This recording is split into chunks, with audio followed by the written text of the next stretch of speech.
Hi, everyone. This is the Data Leaders Podcast. I'm your host, Les Muller. And today on the show, I have Shawn Houston. Shawn is the Vice President of Data Governance over at JLL. And Shawn is speaking on one of our virtual roundtables early next year on a very interesting topic, generating revenue with data governance. Shawn, welcome on the show. Thank you. Thank you. Looking forward to it. It's great to have you here. And for those audience members who are not yet familiar with your work, can you just tell us a little bit about yourself and your background and where you're coming from? Definitely. So, as you said, Shawn Houston from Jones Lang LaSalle, or JLL as we're known. I've been in the industry probably over 20 plus years. And so I did the full circle. I started off as a Visual Basic programmer for a family-owned company coming right out of college. Moved on to become a database administrator, Oracle database administrator. So that's going from the front end to the back end. So that's probably when I first started really getting serious about the data part of it. Moved on to data architecture, became a data architect for a mortgage insurance company, and then moving on, getting more into data governance when I moved over to Comcast. Data analytics, business intelligence, data governance, kind of all mixed up together there. And then I had the opportunity to come over to Jones Lang LaSalle and build from the ground up, help build with a couple other individuals, our data governance team. And so we started off with 3 people. We're about 40 now, and we've done pretty good. So this is strictly data governance in this initiative that we're doing now. And in the beginning, so what really compelled you to embark on this journey? So it used to be a running joke that the person who was the database administrator kind of got stuck with the job.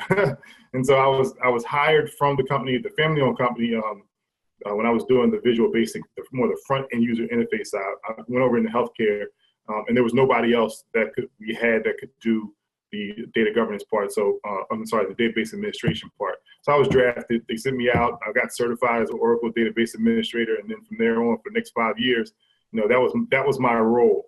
And we started the first data warehouse that was at the company called DaVita. They do kidney dialysis. And so we started the first data warehouse that they had, which is still going strong there.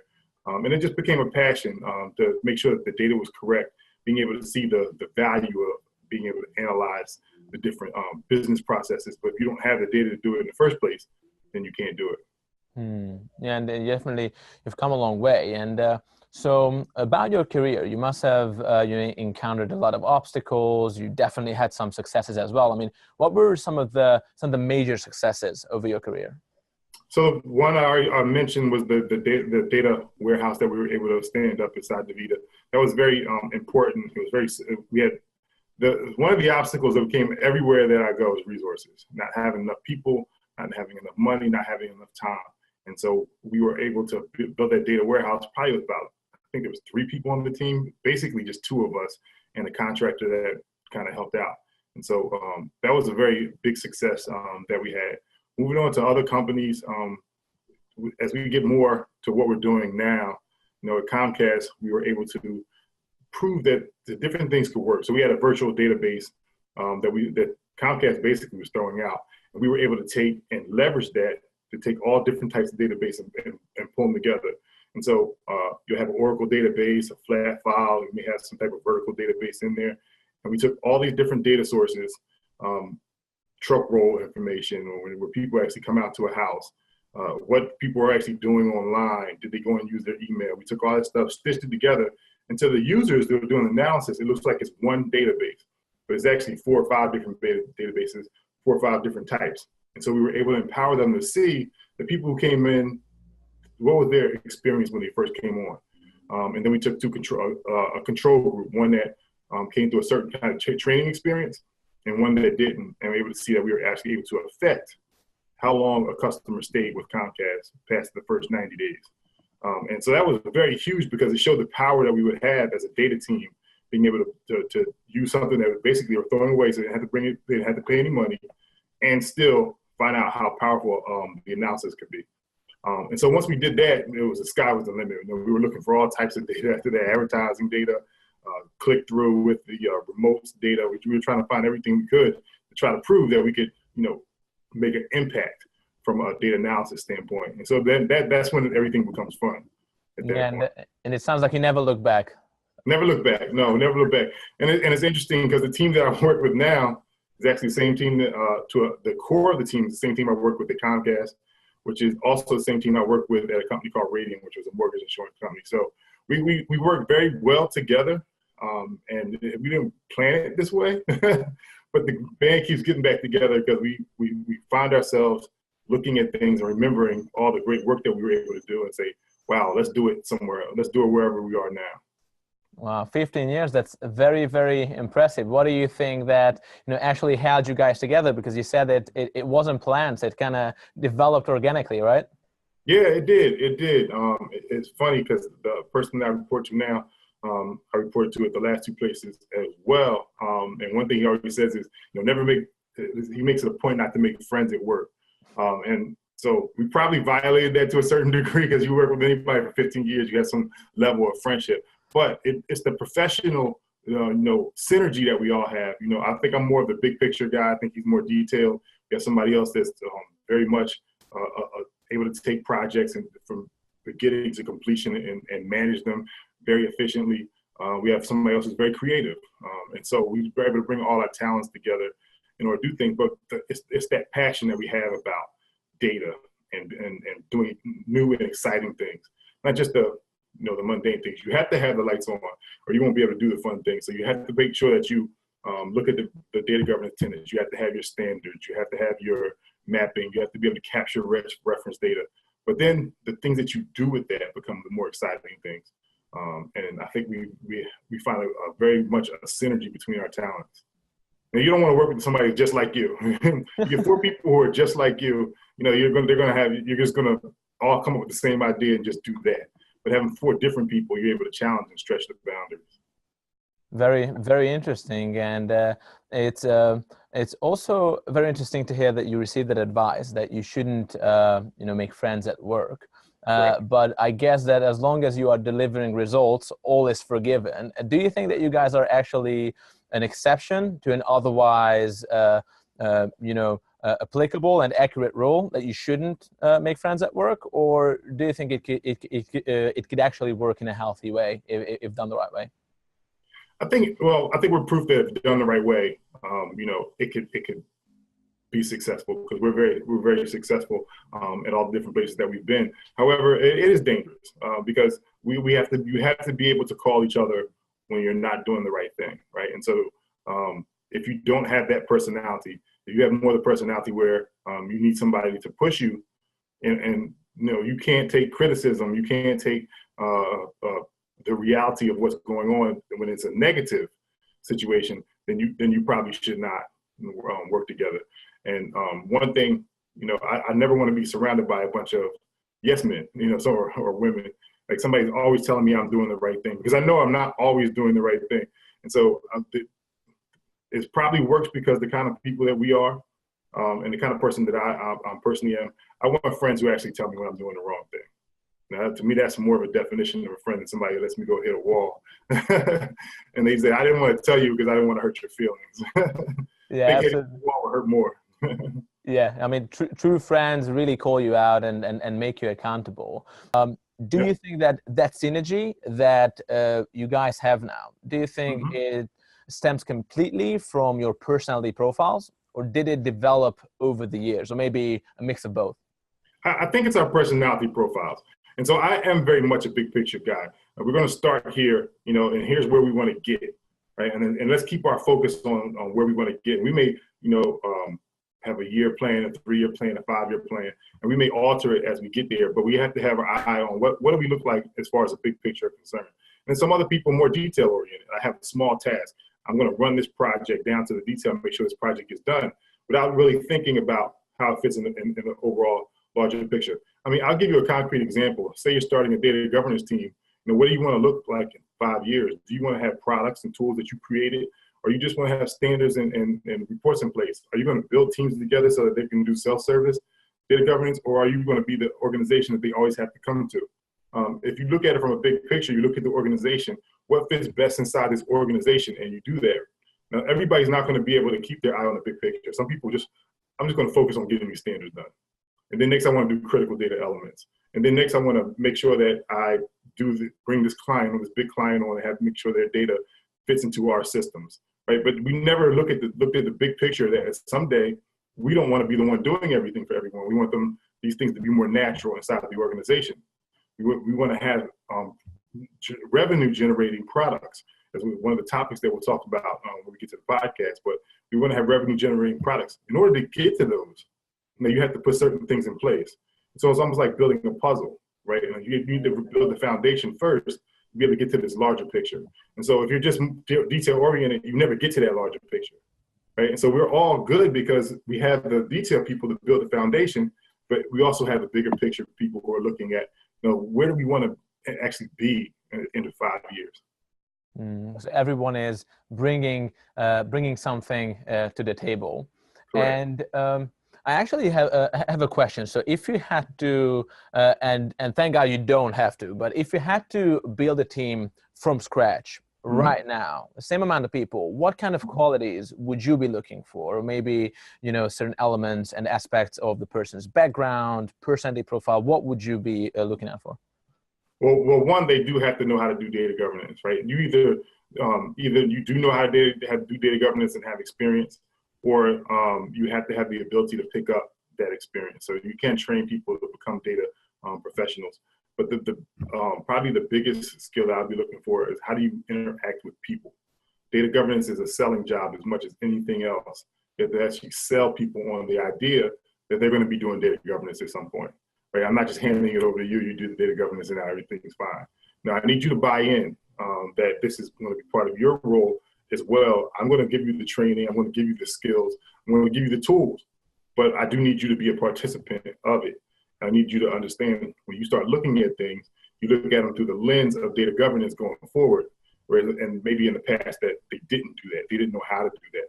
Maybe it was a siloed organization that always ran siloed. So we have a lease administration building, maybe in commercial real estate, but you also have a space management. Maybe they have their own business, their own IT, their own set of data. And now we want to integrate the two together, right? They're not used to talking. So maybe one organization wants to just drop the data off and have you pick it up. But now I don't understand your data. I'm making mistakes. I'm thinking that this field, it says country name on it. I'm just assuming it's a country name. But, in this system, we're putting the state name inside the country name because we didn't have another field. We're changing the organization. We're changing the relationships so that now you start speaking with each other so you can understand each other's data and be able to implement the data governance principles. And this is a very valuable advice. So I think for anyone who looks to drive change in a major organization. And by the way, you must have seen quite a few challenges and encountered quite a few obstacles during your journey. I mean, do you think that over the years it got easier or did it get harder? That's a really good question. It probably got more complex as you move up. When I was a database administrator, all I had to make sure was the data was up in the morning and that the data was the same as it was the day before. I didn't even have to worry about data quality at that point, right? That was more of the data governance team's responsibility. So, but it was more of a grunt job, so I had to stay up all night a lot of times.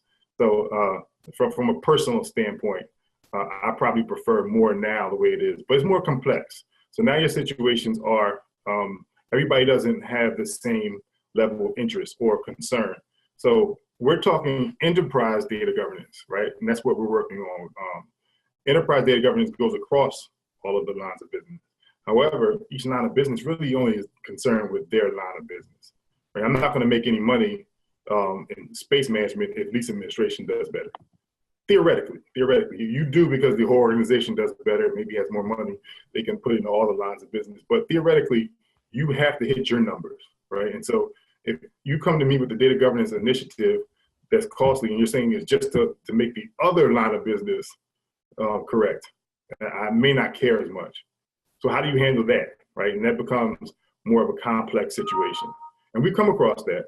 And we've been very successful in it, but we also, you take a little, sometimes it's a public relations issue, because even though you were successful, it took a long time, it was costly, and maybe everybody doesn't see the value of it.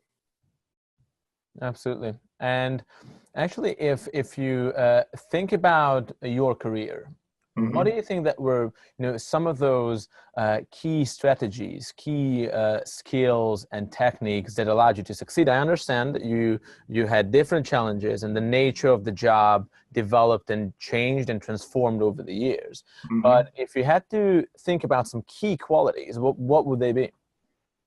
The ability to build consensus of people. So when you talk about, because you're going to have conflict, everybody's not going to agree, right? You're not always going to agree. It's my responsibility to fix this. It's my responsibility to make sure that I implement this data governance initiative.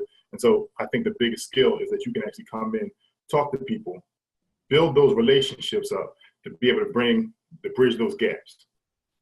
And so it's people skills. I mean, I really think people skills are underrated. I can know all of the data governance concepts that I want, but I don't have any funding. I don't have any resources, right? How do you get something done inside of an organization when you don't have resources? You have to lean on the people who are in the organization. If I have an exciting project, a lot of times you can get people to work on your project, even on the side of their desk. It's not maybe their main job that they're doing, but they want to be involved with the successful project, the exciting project, right? And so then maybe you can get some help that way. And that's where you get help in other areas where you may not necessarily have the resources to do it. You don't have the budget to get it done, but yet it gets done because you borrow from somebody else's budget. They want to be a part of it because it's exciting, right? It's something that's going to move the needle and help them in the long run. And so those people skills and being able to see past the individual project and sell somebody on what the future vision is, I think that's huge. Those are the qualities I think make a successful data governance team. So communication and collaboration and people skills. And so And vision, just making sure that that's important. Everybody sees what is the vision, right? And if you look at any kind of, so it's government, right? It's governance. We're doing data governance. If you look at any successful government, you have somebody who's setting a vision that everybody's willing to follow. And let's say that you are, an aspiring data leader, and you are doing the less complex side of the job. You are in that stage, right? So you're working with data and technology. So how do you acquire those people skills? How did you acquire them? That's a great question. I have some unorthodox methods that I acquired them, and then I have some more orthodox methods. One, you have to do things that you're not comfortable with, and make it comfortable to be doing things that you're not comfortable with, because that's where you're going to find the golden nuggets in the places where you're not comfortable. And so it's constantly making sure that you pull yourself out of your comfort zone. So let me give some examples from a people skill standpoint. Go talk to people inside your organization. It's a little difficult now. I work remote from home, but when I was at Comcast, I made it my point to go to anything that I thought leaders inside the organization were going to be, and just talk to them. If I was in the gym or if I was in the elevator, I'd make sure I had my elevator speech correct. Not just selling what I have, but being able to understand where are your problems and your issues. I would go to fundraisers where I knew leaders of my organization were going to be at, and I could get time with them to speak that I wouldn't be able to get inside the office. They would know, who are you? Why am I talking to you?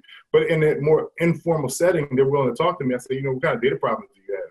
They'll be more forthcoming and tell you your data problems. And then you just go back and see, can I find a solution for them? Can I find data sets that'll help them out? And then just give it back to them. This is stuff, there's a lot of books on how to be highly effective.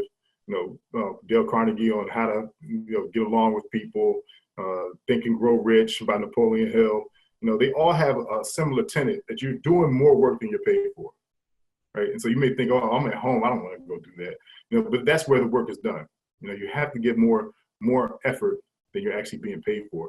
A lot of the work is done off the clock. A lot of the happy hours or the team conferences and things like that. Those are times you can actually sit down and find out where your pain points, where you're having problems, and see if you can actually help those people with those problems. And as you do that, right, they'll come to you when they have exciting issues. They go, who in the company could get this done? They'll come to you, and then that makes your job a whole lot easier. And it was interesting you mentioned Napoleon Hill and Dale Carnegie. So are you an avid reader? I am. I am. I'm like addicted to self-help. It's almost a running joke that I'm addicted to self-help books. Yeah, but I really feel like, you can see the similarities in them, and I started finding parallels, but they all, I find them motivating, yes. And I am Yeah. happy. Yeah, and evidently you did the right things and you ended up in the right place. So they must have helped you in Yeah. some way. If you had to put a percentage on it, like how much do you think that your knowledge and experience developed from actually exercising, those tenets that you preach, and being somewhat addicted to self-help and knowledge? Yeah, I would put a high number on it, a very high number. Because when you first get in, there are a lot of times you don't even know if you're qualified or you're competent or you can even do the job. And as you start taking on more and more things, you even have less confidence that maybe you're not the right person for it. But if you project that you're not the right person for it, right? Because you're not going to inspire confidence in people to give you the role. And so a lot of the tenets that are in the book it's not just to give you confidence, but it's to give other people confidence in you, right? And so I think I would put a high number on it because it gave me the confidence that there's not much that I can't do. And when I first started reading the books, I think the first one that I read was Get Over Yourself by Tanya Pinkins. And it's probably not as popular as the other ones. It definitely is based off of Think and Grow Rich. I can see that. But the whole concept behind it is get over your own insecurities to live the life that you want to live. And a lot of times it is our insecurities. Do I know enough? Can I do enough? You're never going to know everything, right? So let's get past that.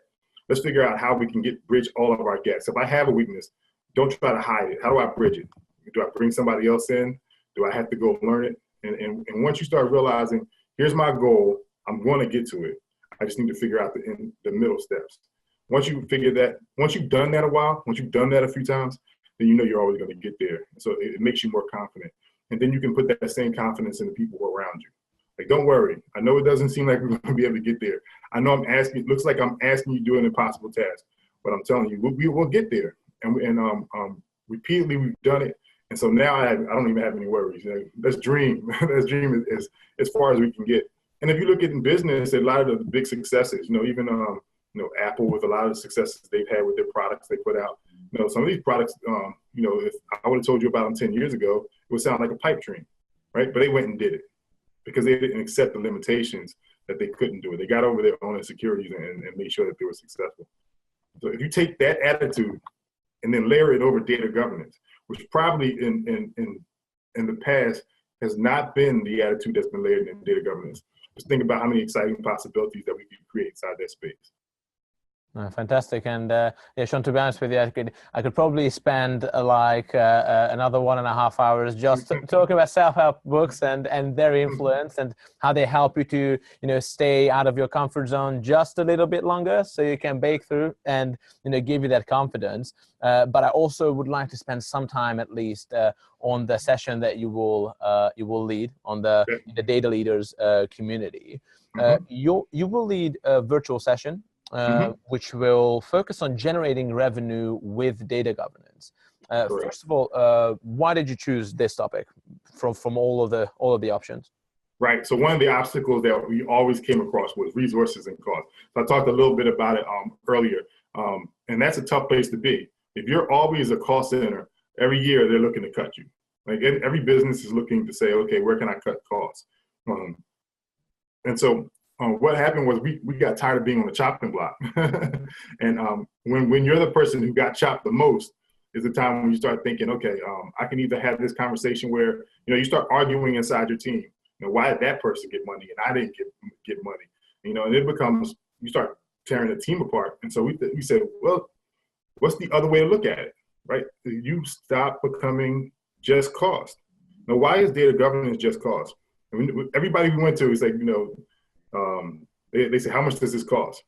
And the assumption is it's free, but it wasn't free to us, right? We had to buy Calibra as a reference data management tool, and we had to buy something else to be able to analyze data, and we had to buy some data reporting tool.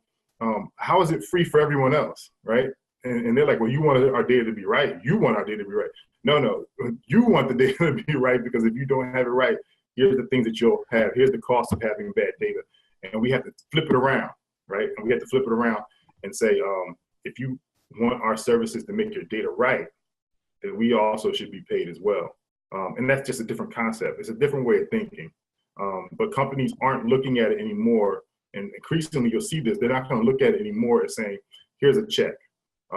Go out there and do data governance. And so when you don't have that, you're going to have to come up with something. And that's where we start looking at it. So that's where the idea came from. Mm-hmm, mm-hmm. No, it makes perfect sense, and you are, definitely, and one can tell that you are very passionate about the subject as well. Now, so why do you think that this will be? First of all, why are you so passionate about it, and why would you say that this is a very, very important area for data professionals today to develop in? If you had to capture it in a sentence. Right. Well, sentence is tough. But I'll say this is where the business world is going. If you're paying attention, people who are coming up with products. You can even look at stuff like Uber. A product comes out and everybody finds success around that product. It drives the business to new areas, into new areas of opportunity. And every company is going to be looking for that. Data governance is an untapped part of the business as far as from a revenue standpoint. So if you look at it that way, you almost have an unlimited field. And anytime you see a successful business come in as a disruptive part of a business, it's usually in an untapped field where previously you did not see value, right? And so we've just been focusing on cost. All we did was data standards and mapping and things like that.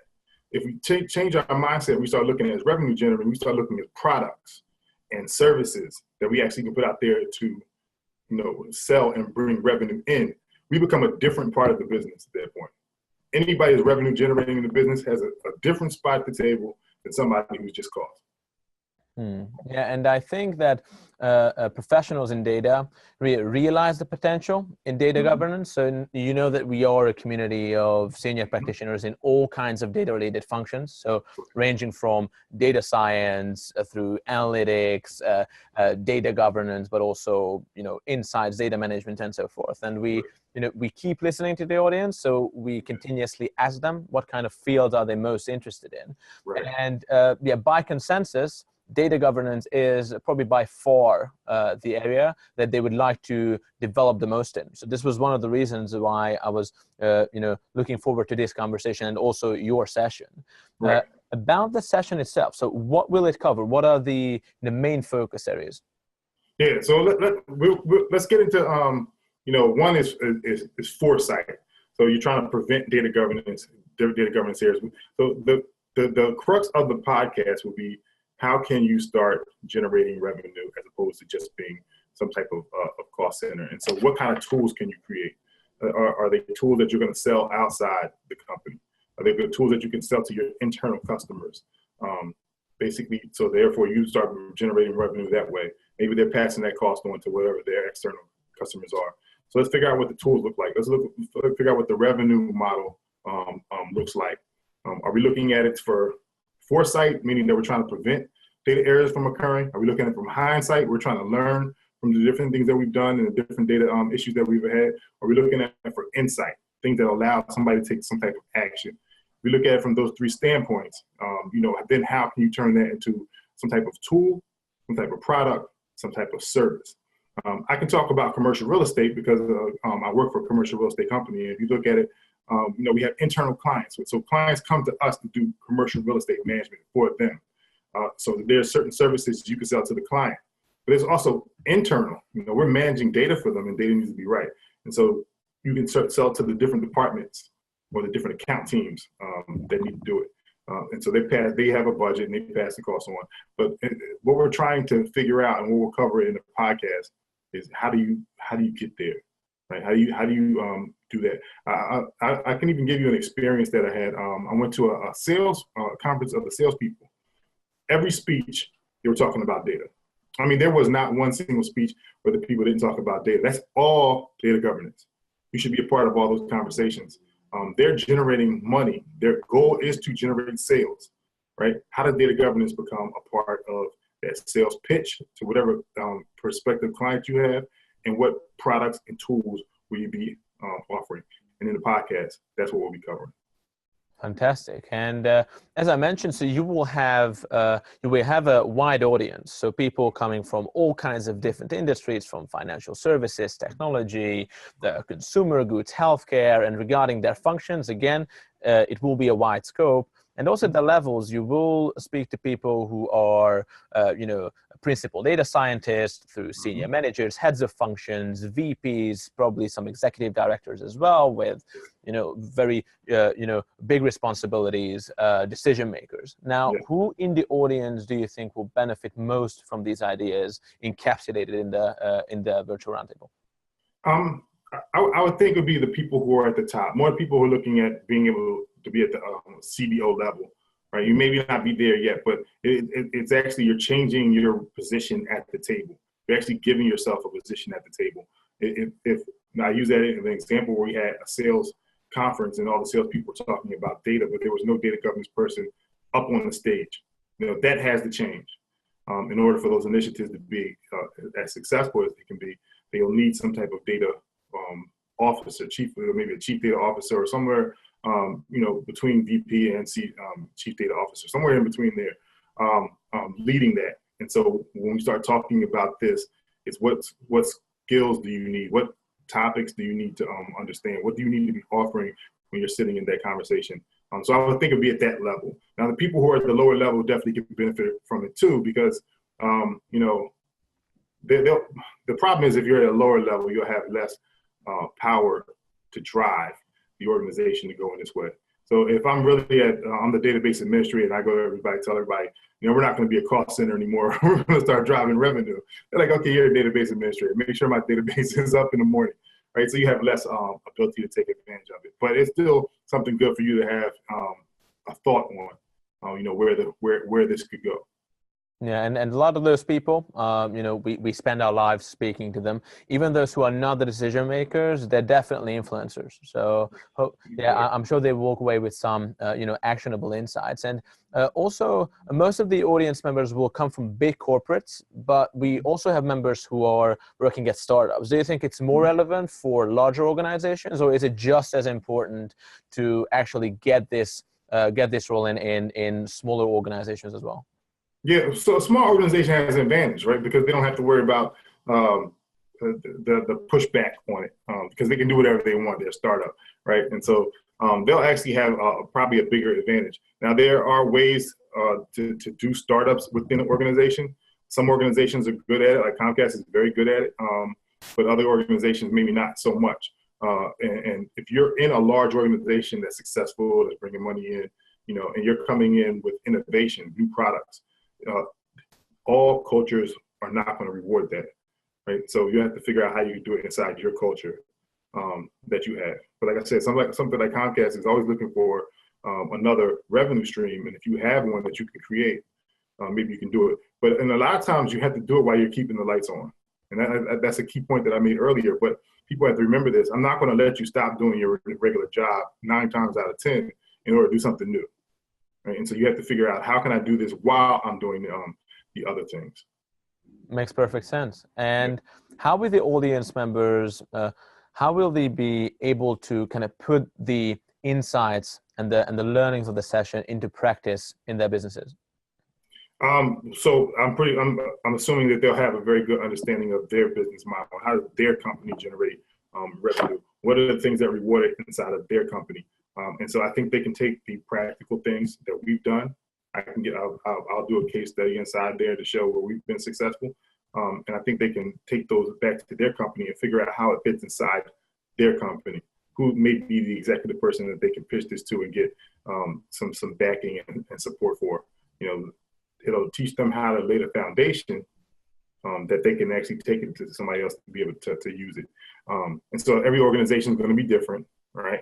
The key point we always tell everybody, data governance, just start somewhere. Just start something, right? Because I can't give you in your organization the exact thing you should do. that's something that you're going to have to figure out in your own organization. But I can show you how we've been successful and how most people can be successful. Yeah, to serve as a good example and as the North Star, right? Correct. And you look at a lot of companies like I'll give McDonald's as an example. You know, when they come up with a certain product that's like, let's say they don't have this product and they steal it, they can have it. But McCheesesteak, Philadelphia is very famous for its cheesesteaks. And what McDonald's sometimes will do is come out with a product in a certain area to test it out. And so if they came out with a McCheesesteak, right, and it's successful, then that becomes almost like a center of excellence. Right, that whoever came out with that market that came out with it, and if they decide they want to roll it out to other markets, they'll have them come learn how did you successfully implement this McCheesesteak. Same thing with data governance. If you come up with a new initiative, a new tool, and it's successful in a small area, then that becomes your center of excellence for how to do that, right? And you can pass that on to multiple customers, or you can pass it on multiple companies even. And we have organizations. You know, I can talk to people about how to start global data governance from a line of business. You can't always start it at an enterprise level. You don't have to check, but maybe you start it at a line of business, and that becomes a center of excellence inside your organization that you can pass on for other parts of your business to use as well. Yeah, this idea of establishing a center of excellence around an idea or a working practice or a concept, I think, yeah, there's a lot of potential in that. And if you had to capture only one key idea from the session, what would that be and why? It would really just be to just get started. I think that's the key one. Like, you have to just start on it, and put it to your mind that we're gonna do it. I may not be able to build my big dream. I may not be able to build this great tool that everybody's going to use, but I am going to start on something that's going to be cost generating. Right, and I may just take a couple people in the organization. We may work it on the side, but you got to start somewhere. And I think that's going to be the key takeaway. Don't wait for you to have the perfect opportunity to do it, because you're not going to have a lot. You usually will not have the perfect opportunity sitting there waiting for you, and people giving you the ability and time to do it. So you have to just start and do it. I think that's the key takeaway. Fantastic. Well, definitely valuable advice, and hopefully the audience members will take it to heart and will be able to use the learnings to improve their business results. Right. And yeah, Shawn, we are really looking forward to that session, and we actually reached a stage in the interview that's called the present and future. So. Okay. Are there any particular trends and technologies that you are very excited about today? Probably the Internet of Things. You know, being able to take all this knowledge that's out there that's being generated, smart homes, smart cities. You know, we all are bringing all this data out there. We're generating all this data, and you have certain companies that are bringing that information together. I personally, I tell everyone, even before we had all this data available, when I go in, I like people to know me. So I like to go places where everybody's seen me before. They know what I want. They have it already ready for me when I walk in. I don't have to tell them my order. Now, we have the ability to do that now because we're giving everybody so much information by driving Uber. You know, we're putting these memberships in all these restaurants and clubs. You should know me when I walk in, right? And so I think rooms should know you. So we should have not just smart rooms. Smart rooms now kind of means when I walk in, I can clap my hands and have the lights go on, or, you know, it can adjust to certain settings that I like. But can it tell me where the nearest restaurant is and whether or not that restaurant has, it can deliver within 5 minutes, 10 minutes, or 15 minutes based upon the load that it has. You know, all this information is out there. How do we bring it all together? And so that smart rooms become, you know, smart city. I'm not just ordering from this restaurant because I like it. I'm ordering it because it fits my timing needs. I have, you know, we have a meeting for a half hour. I need the food to get here within the next 10 minutes. There's only 2 restaurants that can get it to me within 10 minutes. You know, that kind of information should be available in that room. Now that room now becomes a smart city as opposed to a smart room. So Internet of Things, I am uniquely and infinitely intrigued by that. So you're a big IoT fan. Well, no surprise. Yes, there's a lot of potential in that. Actually, a lot of our community members are now really locked down on leveraging IoT data to create a competitive advantage. Right. But I mean, what plans do you have, you know, in terms of actually leveraging this technology for future success? Smart city. I think commercial real estate is uniquely positioned to be able to take advantage of that. And I would like to see us be able to do it. You can look even like the world and a lot of the natural disasters that are occurring. How can Internet of Things help out in that, right? Maybe knowing where resources are available, what's up and running during a certain period of time from a certain building or from a certain area. All of that stuff can be brought together. So we have some initiatives that we're looking at in those areas.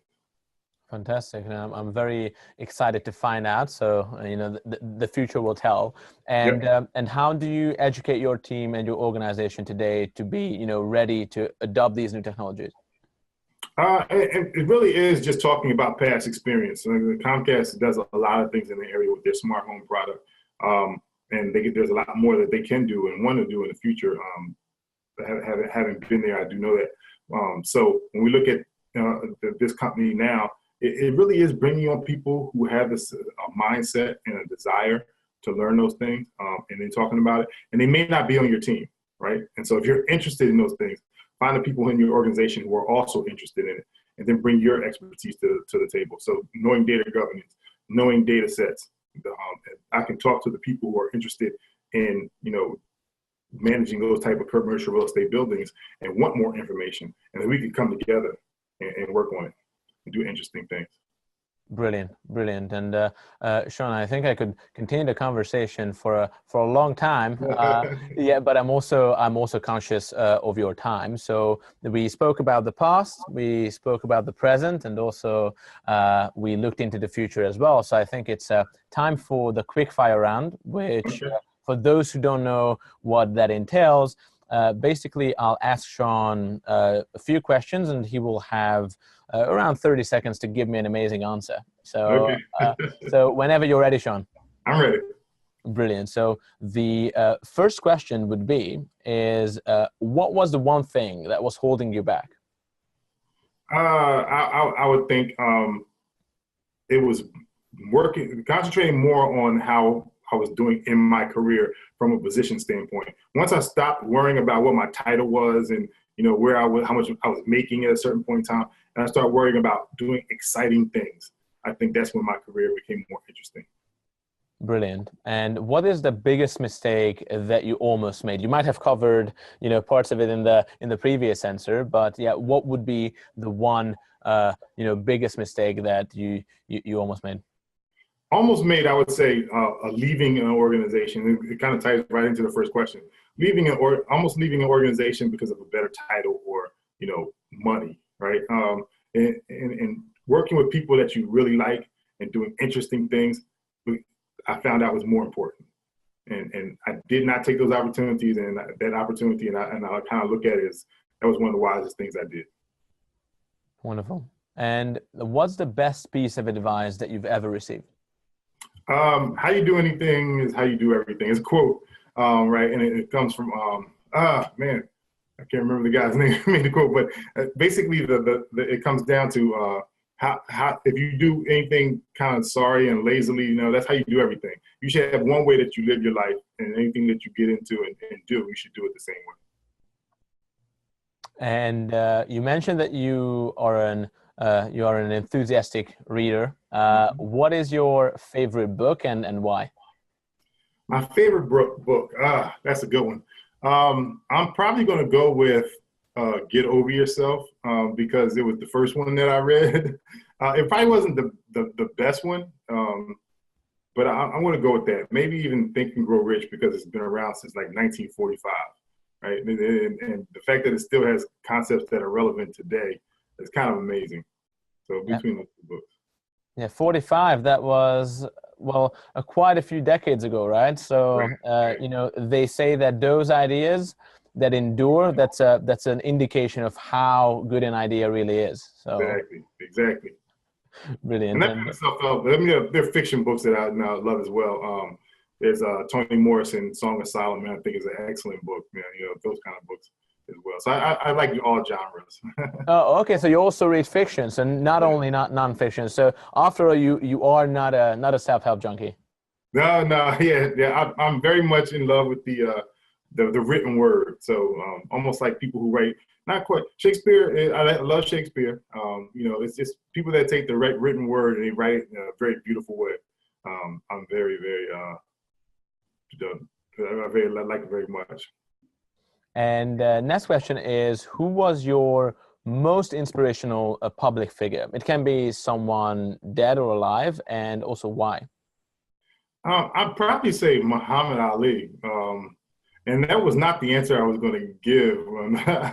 I thought I was actually posing this question before. That was not the answer I was going to give. But somebody asked me who the most what famous person I met. If I was going to say one famous person I met, and I met Muhammad Ali when I was a very little kid. I was about 4 or 5 years old at a restaurant. And when I thought about the impact that he had on the world and the amount of people that he had an impact on. And really, he was a boxer, right? And that you could take something as boxing and you could turn it into something that he did, where he brought all these people from different backgrounds, religions, and he brought them all together, and to be that widely respected. I would have to say, I would say Muhammad Ali. Well, if I had known that you met Muhammad Ali, I would have prepared like a section in the interview, the time Shawn met Muhammad Ali. So I would love to go on with a quick fire round, but I have to ask, like, you were 5 years old, you met Muhammad Ali? Yeah, and so I walked into a restaurant with my father and my brother, and I was the baby, the runt of the family at the time. And I walked in, and Muhammad Ali just latched onto me. I mean, there were a billion kids in there, but he just kept looking at me and pointing to me, talking like he was going to beat me up. And as a little kid, I'm sitting there thinking, like, why me? Wow. And I said, my father can't beat the heavyweight champion of the world. So he kept laughing, and I didn't understand why he was laughing. And so Muhammad Ali signed everybody's all these autographs. But every time he keeps looking over at me and pointing at me and saying something. So then finally, he walks over and he grabs me and he picks me up and he's like, let me write you an autograph. He writes me an autograph and gives it to me. And that's actually the only autograph I ever got. I'm not a big autograph guy, but I have that autograph because it reminds me of that moment. But yeah, it was a very interesting meeting. Do you still have it, the autograph? I do. I still have it. Yes. Amazing. I have to admit, I'm quite jealous. So yeah. This is an amazing story. Maybe that gave you some push and confidence that carried you forward in your future. Just being in the same room, right, with Muhammad Ali, and having like a real human interaction with the icon.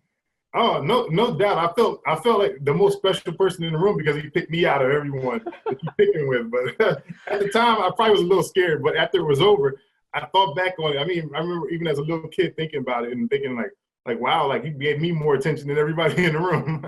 Amazing, truly amazing. And so the next question is, what is your favorite quote, and how do you put it into practice? Yeah, so I said a little earlier, how you do anything is how you do everything. And I tell everybody that. I have 2 kids, and I tell them that all the time. They're probably tired of hearing it. But it really is, if I decide I want to do this lazy, and that becomes a habit, and you start doing that other things lazy. But if you actually decide I want to be my best at everything, it's hard to achieve, but that becomes what you do everywhere you go. I'm trying to do my best. Your best is not always going to be on an equal level, but it is your best. At that point in time, that is the best that you can do. And if you take that attitude, you'll see that throughout your life, because how you do anything is really, I believe, how you do everything. Excellent.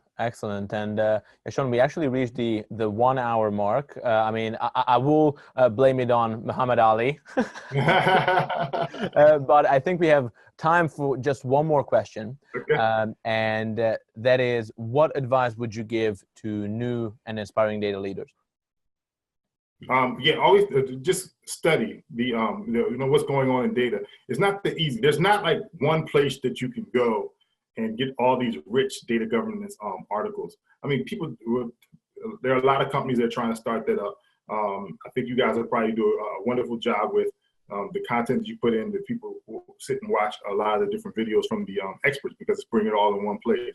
But just listen, learn, consume, and there will be more as we go along, as data governance becomes more of a accepted topic. It becomes more than just how to do data governance. Right? It starts talking about what you can do. Look for parallels in other areas. So if the data governance article isn't there, maybe you read something on a finance company, but you can see the parallel. How do they get funding for something that they normally wouldn't be able to get funding for, right? And you take that parallel and you just bring it in data governance. It's just a business item. And if you look at it that way, it's just a lot of ways that you can learn as you grow. Yeah, again, just keep growing. Keep growing, yeah, and I think that's again wonderful advice, for data people to listen and then connect the dots, right? And I think that's the perfect note to finish on. So, Shawn, it's been a genuine pleasure. That was an interview that came with some surprises, some very pleasant surprises. So, promise me one day you'll show me that autograph. I will. It's a little napkin. I'll show it to you. Brilliant. So, Shawn, again, for the audience members, you will be able to hear the details of Shawn's session on generating revenue through data governance on our virtual platform. We will publish it probably early next year. So, stay tuned. And Shawn, I'm meeting one of your colleagues, Cash, this month. Yes. Yeah, I think it will be the week after next. She will talk about data stewardship and building a company-wide engagement.